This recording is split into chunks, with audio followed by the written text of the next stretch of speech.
FSU is still pitching a fit. I guess that means their time in the ACC could be coming to an end.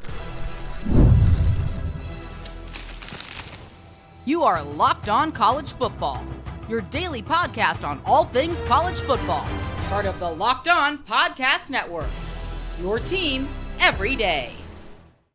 Yes, welcome on into Locked On College Football. We are not your host, Spencer McLaughlin. I'm Zach Blackerby, host of Locked On Auburn, and he is Alex Donno, host of Locked On Canes, letting our guy Spencer enjoy some quality time with friends and family. But man, a lot of stuff happening over the weekend, Donno. We'll talk about the NCAA continuing to look like a joke. We'll talk about some potential changes as far as National Signing Day later this year. But FSU continues to pitch a fit, Donno, with the ACC, and I see where they're coming from here. Oh, absolutely. And I don't want anyone to see, for those watching on YouTube, the U on my hat and think that I'm not going to give Florida State fair treatment here, because I can understand being dissatisfied with the ACC. And this is not just about Florida State missing out on the college football playoff. And Sure. I think there certainly is a feeling that if they were in the SEC or the Big Ten, it wouldn't have played out that way with the selection committee. But the big issue here, Zach, is the revenue gap and what ACC members are going to be earning yearly due to the television deal compared to the super conferences now in the SEC and in the Big Ten. And, you know, with Florida State now, this fight, like you outlined, I don't think they would be going tooth and nail the way that they are against the ACC if they didn't have a good idea they're going to make a soft landing. There's been a lot of buzz out there that actually, because a lot of folks would think just geographically, Florida State to the SEC would make the most sense, but most of the buzz has actually been towards the Big Ten. And, you know, part of the academic component that comes to that is the AAU research designation. Florida State doesn't currently have that, but there is a feeling that they could get that soon after being granted entry into the Big Ten. And it seems like the Big Ten is still a little bit more aggressively thinking about adding more teams, where the SEC, after, you know, adding Oklahoma and Texas, may be standing pat for a little while. So again, I don't think you make this much of a fight where Florida State is literally suing the ACC. The ACC is literally countersuing their conference champion, Florida State. And now ESPN is getting into this fight as well, Zach. That's another interesting component. I'll get to that in a second, but I don't think Florida State would be going this hard if they didn't have a feeling as soon as we get out of the ACC, however expensive that might be, we're going to get a soft landing somewhere else.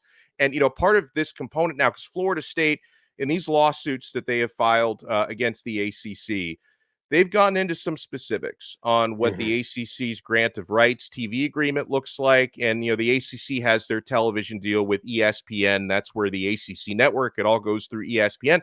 And ESPN now isn't happy. They've accused Florida State of committing felonies by revealing the length of the grant of rights, the amount of money. I think $572 million is like what the standard buyout would be for Florida State, you know, if they can't come to some kind of a settlement.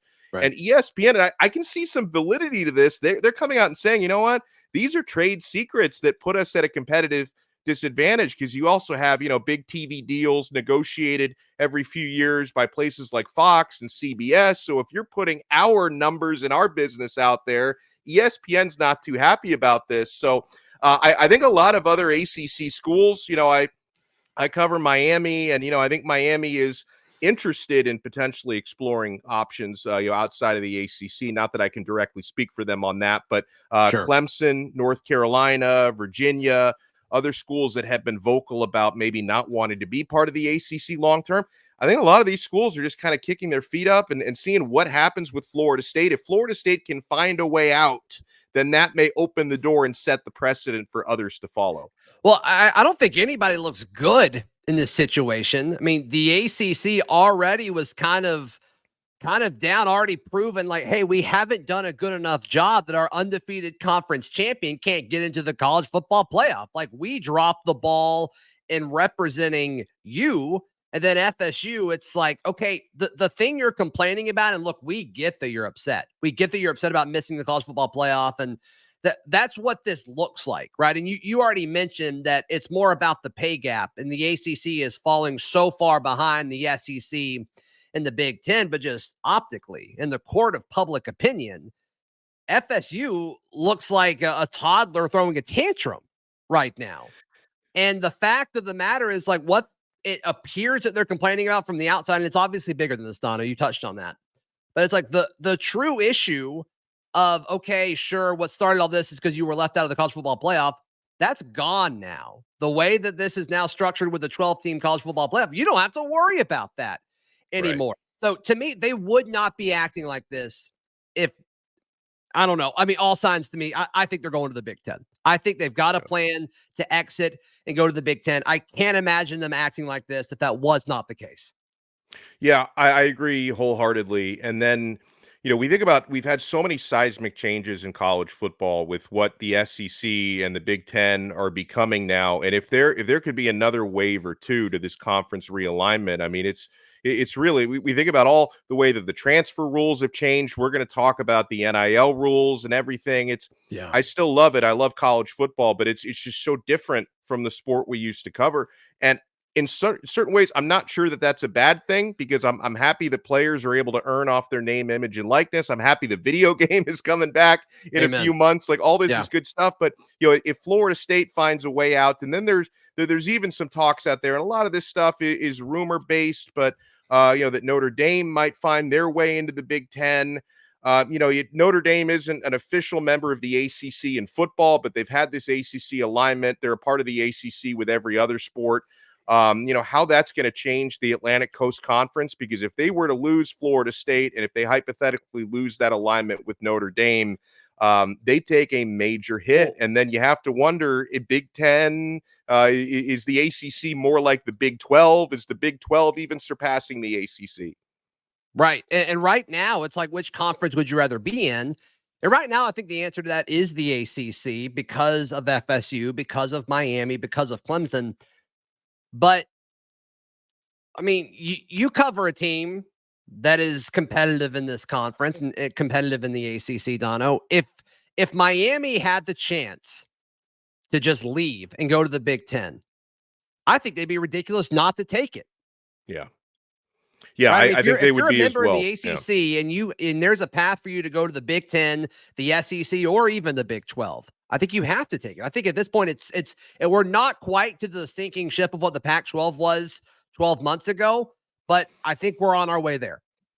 Yeah, no, absolutely. If you're Miami and you know that, hey, you're, about to lose a team that's been one of the bell cows of the conference and is also your biggest rival, because something that I was talking about late last week, Zach, on Locked On Canes, was if Florida State gets into the Big Ten, would that put the yearly rivalry in jeopardy? Miami versus Florida used to be a yearly thing up until 1987, but Florida just decided the SEC schedule was too rigorous. They wanted to keep Florida State, so they dropped Miami from the regular schedule. Would Florida State ever do the same thing? And I think it would be mutually beneficial for both Florida State and Miami to keep that rivalry going. But if Florida State were in the Big Ten, that would put them more in a position of strength to potentially drop that game, because Miami would need that game a lot more than Florida State would.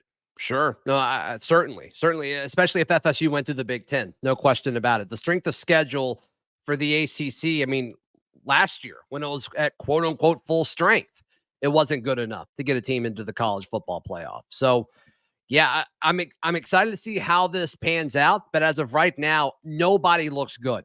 FSU doesn't look good, and the ACC doesn't look good in this current situation. Speaking of not looking good, the NCAA continues to be a joke. And it's a great thing, Donno, for college football. That's coming up next, right here on Locked On College Football. I'll tell you what else is a great thing. FanDuel. We're making money. We're having a great time. Folks, you can get buckets with your first bet on FanDuel, America's #1 sportsbook, because right now, new customers get $150 in bonus bets with any winning $5 bet.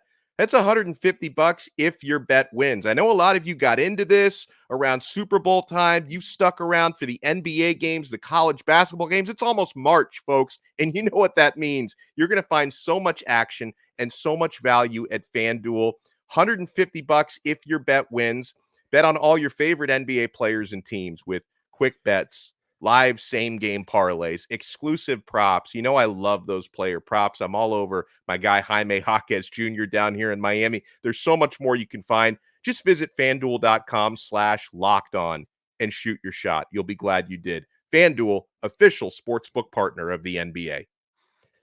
Donno, we said it just a moment ago. The NCAA continues to be a joke, but I think it's good for college football. So the big news over the weekend was that the courts have ruled in favor of Tennessee, what was kind of the main school leading the charge in this legal battle about can the NCAA enforce NIL policies? And they essentially said, hey, NCAA, yeah, you can't do that, which I don't think surprised a ton of people. But I love finally, because the NCAA wasn't going to do it, that now there's some sort of ruling and some sort of message to all of these college football coaches, college sports in general, of, okay, now we know what the rules are and you can use NIL for recruitment. And was this happening anyway? Probably so. But now it's all out there. Everybody is playing on the same level playing field. And I think that's good for college football. Donno. I think it's great for the collectives. I'm sure are happy about this. Sure. I think it's great for the athletes because this just takes some of the confusion and the mystery out of it. And I think it's good for the coaches. I know that sometimes the coaches may not be in complete lockstep with the collectives, but I think in most cases they are. Really, the only party I think this is really bad for is the NCAA. And when I say this, a lot of people, because I hear this and I get the perspective, a lot of the old school college football fans who still, they enjoyed the amateurism of the days of, years gone by, and they wish the sport was still like that. But you hit the nail on the head with something. When the floodgates opened, when NIL became a thing in 2021, okay? And since that time, you've had certain collectives that have gone a little bit rogue and have been doing things behind the scenes, because you can't tell me that prior to 3 days ago, no collectives out there were actually negotiating dollar figures with recruits. Like, I know it wasn't supposed to happen, but it was absolutely happening. Sure. And I think the fact that now everybody's able to operate on a level playing field, I think this is beneficial for most parties. Just for the NCAA, they've taken so many L's as of late, Zach, when it came to the transfer rules. They've had to kind of throw their hands up on that one. Now with these NIL rules. So what I'm wondering here is, because there are legal avenues where, just because we all know the way things work in this country, for the most part, because a federal judge in this particular case has ruled that the NCAA cannot enforce their NIL rules for antitrust violations, that doesn't mean the NCAA has to stop fighting. They can appeal this. I think probably their best opportunity is to try to get a congressional act for federal preemption to try and, be able to enforce their rules again. I think what I'm going to be looking forward to in the coming weeks and months is, how hard is the NCAA gonna fight? Because in the case of the transfer rules, they, at a certain point, they kind of stop fighting it and say, okay, let's see how we can adapt to it and how we can get ahead of it rather than fight it. So I think that's an avenue the NCAA is exploring, because I've already been reading over the weekend about situations where they're trying to figure out, okay, if we can't win this fight and get our power back in this case, how can we at least get in front of it and put some rules together? And that's what they really should have done before NIL became legalized in the first place, because the NCAA wasn't ready for it. And that created this whole wild, wild west atmosphere. So I wonder if they're going to appeal it, or how much they're going to put into the appeal, or if the NCAA is just going to say, you know what, we just need to find a way to adapt to it. Because at the end of the day, these 134 FBS schools and Division I schools, the NCAA does need to keep them happy, because if you don't, when we talk about the era of super conferences, at a certain point, schools may decide we don't need you anymore. So they do need to keep these schools somewhat happy.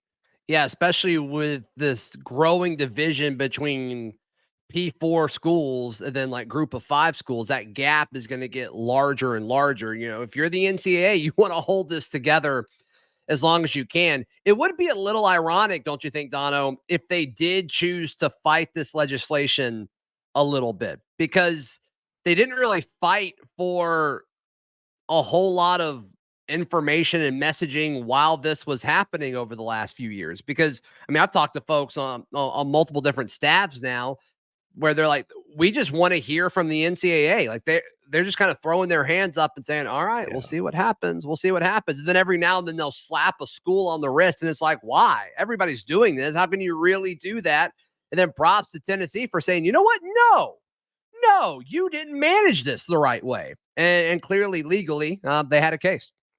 Yeah, and the other funny thing about this ruling, so technically, based on this judge's ruling, if you're not in certain districts of Tennessee and Virginia, you can't actually legally negotiate with high school players. But the assumption here is now that the precedent has been set with this ruling that other collectives in 48 other states, I don't know how prominent the Alaska collectives are, but 48 other states technically can start acting in the same way, not expecting the NCAA to fight it. But I think we're in such a chaotic early stage after this ruling that came down at the end of last week that even a lot of the collectives and a lot of the universities out there are like, okay, we're not going guns blazing into this just yet.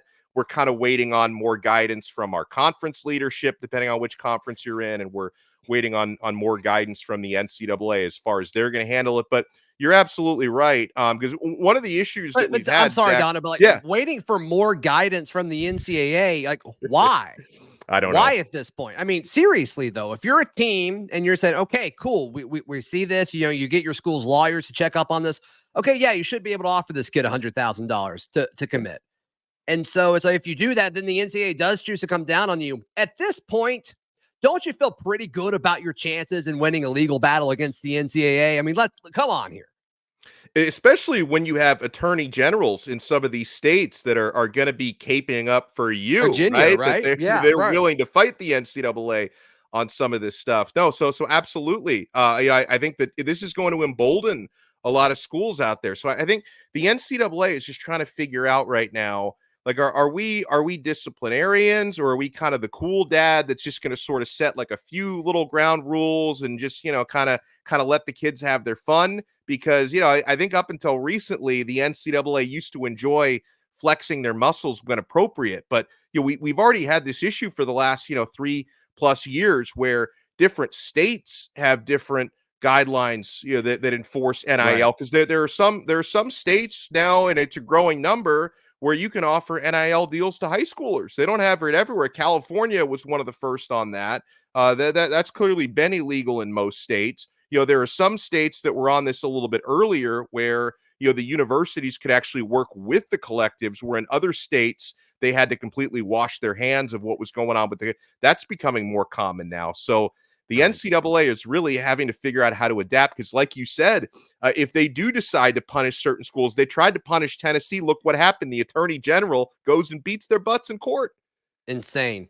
It's insane. I mean, at some point, these power conferences, and I don't think this is a matter of if, Donno. I think this is a matter of when. But eventually, especially if the ACC were to crumble and become a shell of what it once was, and they lose a Miami and FSU and Clemson and then maybe somebody else, North Carolina, and they go to different conferences, and it's like, okay, if you're the Big Ten and the SEC, and maybe you want to include the Big 12 and the ACC just cause, but it's like, why do we need the NCAA? Let's make our own rules. Let's kind of govern this the way we see fit, hold each other accountable, and let's create something. I think that's unavoidable unless something drastic changes, which it could. Something drastic could change, but the NCAA is going to have to change how it's handled the transfer portal and NIL, because everything they've done so far has been a total L. Donno, does the proposed date for an earlier signing day change the strategy regarding roster management? We discussed that in just a moment, right here on Locked On College Football. Locked On has launched the first ever national sports 24/7 streaming channel on YouTube, and now it's available on Amazon Fire TV and the free Fire TV channels app. Locked On Sports Today is here for you 24/7, covering the top sports stories of the day with local experts of Locked On, plus our national shows covering every league. Find Locked On Sports Today, now available on the free Fire TV channels app. Donno, the proposed date for an earlier signing day, they're throwing out December 4th. I think it changes how teams, how coaches will handle building the roster. It's almost like we were talking before we clicked record, Donno. It's almost like the NFL having their draft before free agency, if that were to happen, because that portal window in December has become such a huge part of how people build their rosters now. Yeah, I think coaches seem to really like this idea of moving National Signing Day up to December 4th. Now, the early National Signing Day, since it's been around, has been I think the third Wednesday of December. It usually falls around the 20th. I think it was on the 21st this past year. Coaches really love this idea because, first of all, you get closure a little bit earlier because Sure. most schools get the bulk of their recruiting done for the early National Signing Day, not the later National Signing. There's just usually a few pieces kind of left hanging in the late National Signing Day. And this gives coaches, I think, the opportunity to have a little bit of time off, a little more time off during the holidays, because as you and I both well know, college coaching with the recruiting element of it is really a year-round job. And in a lot of ways, it's more rigorous than NFL coaching, which is why you see so many college coaches making the jump. Yeah. So if they can create a little more time off for themselves, I think they're interested in that. But then I think the more fascinating part is what you talk about with roster management, okay? Because traditionally, or at least since early National Signing Day has been around, and since the transfer portal has been around, which is probably even younger than that at this point, essentially you get most of your transfers done before National Signing Day. So, you basically, you figure out after you bring in a bunch of transfers, how many roster spots do I have left to sign all my recruits? Now it's the opposite. Now you get most of your recruiting done by December 4th, and then the transfer portal opens a day or two after that. Obviously, these are not necessarily like for like substitutions in terms of players because you can't count on true freshmen the same way you can count on veteran transfers, but everyone has to deal with the 85 scholarship roster spots. So you sign your recruiting class, whatever that is, 20, 25, 28 players. You get most of those signed by December 4th. And then you're looking, okay, how many roster spots do I have left for transfers? So this completely changes the strategy. And I think every coach in the country is going to have to take some extra time for reflection and evaluation to figure out how to manage that. Because if you might be thinking, hey, of course, nobody tampers, right? You're not supposed to tamper. We don't know who's going to be available in the transfer portal. Nobody tampers. We don't know exactly who's going to be available in the transfer portal, but we have to keep a certain amount of spots open if we know we really need a wide receiver or a cornerback, etc. This kind of flips the script on how you manage that. Yeah, and I do wonder how much relief this will give college coaches because, okay, you still are going to have the dramatic few weekends leading up to that. And a lot of these kids are going to be in playing big playoff games, right?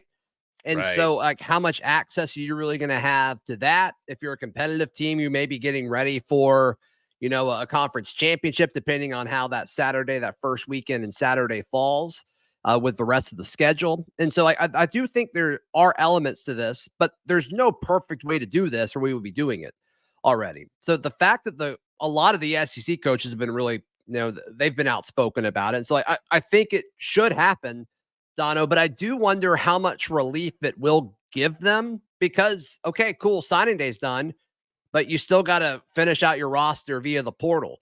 And I wonder if some coaching staffs will say, hey, we're going to focus more on building through high school. I cover Auburn every day. Hugh Freeze says it over and over and over again. The goal is to take less and less guys via the portal.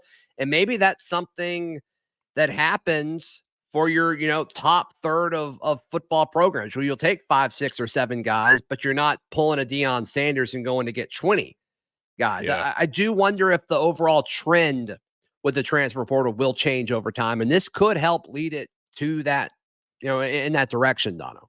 And you said something that got me thinking. So maybe I was a little too generous when I talked about time off because coaches probably still don't get that. But if anything, this just makes the work management a little bit more, for lack of a better word, manageable for coaches because with the college football playoff expansion, I think the first round of playoff games is going to be starting around December 20th, which is right around when the old National Signing Day was. So if anything, this gives coaches the opportunity. They're still going to be working, but the recruiting is not going to overlap as much with the preparation for playoff games because obviously, it's only going to be 12. It's bigger than it used to be. 12 teams in the playoffs. Other teams will still be having bowl games around that time. So it allows you to kind of clear the recruiting hurdle before you clear all the hurdles for preparing for your playoff game or your bowl game. Now, on the flip side of it, when I think about, who maybe this doesn't benefit, obviously high school players, they all, most of them enjoy, it can be overwhelming. Most of them enjoy the recruiting process and they prioritize it. But it does make things more complicated for high school players and high school coaches. I don't forget about them either, because, if we're talking about a December 4th National Signing Day, that's right around when most state championship games are played. Good point. I think I was covering the ones in Florida this past year, and I think it was like December 2nd and 3rd was when the state championship games were happening. So this definitely, if anyone maybe doesn't like this as much, it's probably the high school coaches, because they're like, hey, I got to get my rosters focused playing in state playoff games and championship games. And now you're throwing signing day right into that mix. That's probably the only party that's not too happy about this.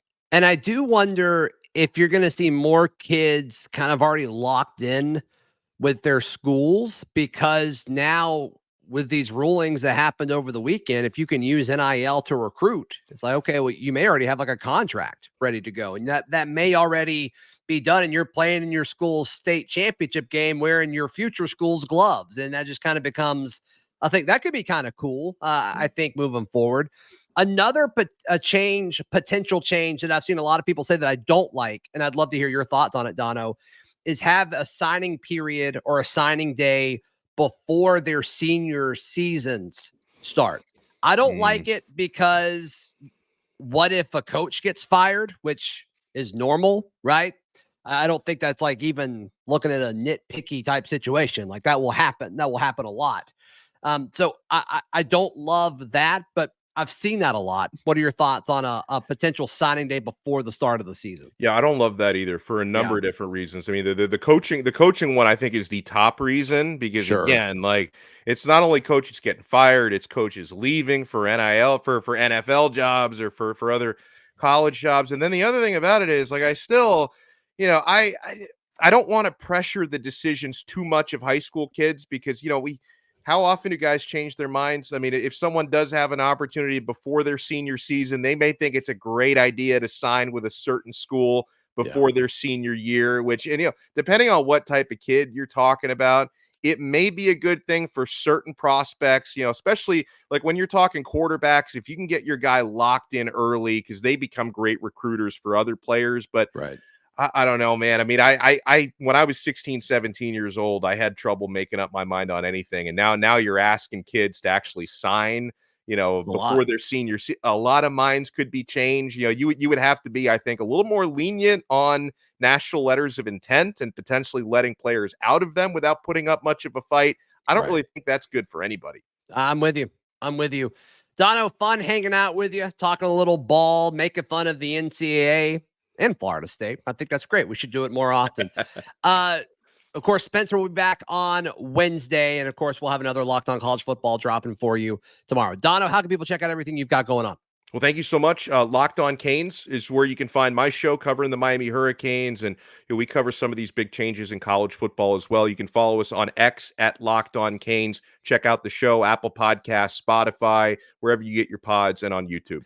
Yeah, and you can check out Locked On Auburn. That is my show, wherever you get your podcasts as well. Hey, like this video, subscribe to Locked On College Football, and we'll have more tomorrow. This has been Locked On College Football.